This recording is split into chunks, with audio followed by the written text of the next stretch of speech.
এক বছরে ১৩২ হত্যাকাণ্ড, একের পর এক খুনের ঘটনায় আতঙ্কিত নরসিংদীবাসী। ব্যবসায়িক দ্বন্দ্ব, রাজনৈতিক প্রতিহিংসা, মাদক কারবার, চাঁদাবাজি, আধিপত্য বিস্তার এসব হত্যাকাণ্ডের মূল কারণ পুলিশের নীরব ভূমিকা ও কঠোর আইনের প্রয়োগের অভাবে অপরাধীরা বেপরোয়া হয়ে উঠছে বলে মনে করেন স্থানীয়রা। নরসিংদী প্রতিনিধি সোহাগ মিয়ার তথ্য ও ছবিতে ডেস্ক রিপোর্ট।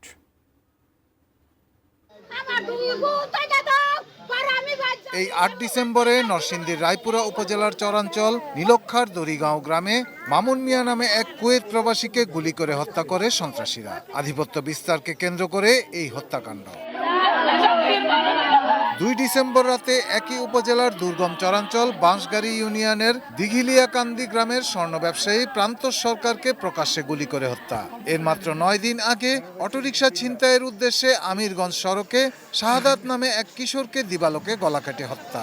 আইন শৃঙ্খলার এমন অবনতিতে উদ্বেগ আতঙ্কে নরসিংদীর মানুষ।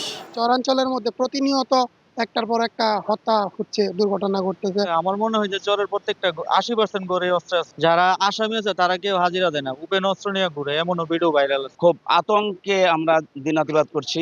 যারা জেলখানা থেকে অস্ত্র চুরি করতে পারে তাদের দ্বারা পুলিশেরও ক্ষতি হওয়ার সম্ভাবনা আছে। সাধারণ মানুষ তো আমরা এমনিতেই আতঙ্ক। সব মশার বিরুদ্ধে সুরক্ষা দিতে এলো বসুন্ধরা এক্সট্রিম অ্যারোসল। মশার বিরুদ্ধে এক্সট্রিম সুরক্ষা। ধারাবাহিক হত্যাকাণ্ডের পিছনে পুলিশের নিষ্ক্রিয়তাকে দায়ী করছে নাগরিক সমাজ।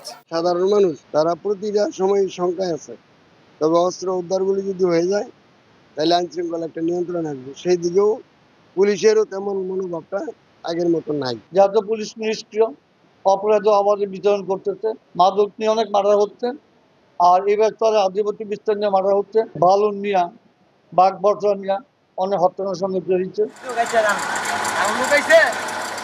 খোদ পুলিশের তথ্য বলছে, গত বছরের আগস্ট থেকে এবছরের অক্টোবর পর্যন্ত হত্যার শিকার অন্তত ১৩২ জন। ২০২৩ সালে এই সংখ্যা ছিল ৬৩।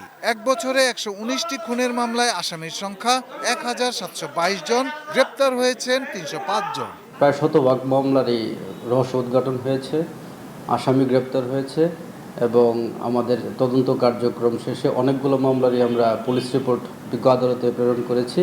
একের পর এক খুনের ঘটনায় চরম নিরাপত্তাহীনতায় নরসিংদীর মানুষ। তদন্ত ও বিচার প্রক্রিয়ায় দৃশ্যমান অগ্রগতি চান তারা। Shahidur Rana, desk report, ATN news.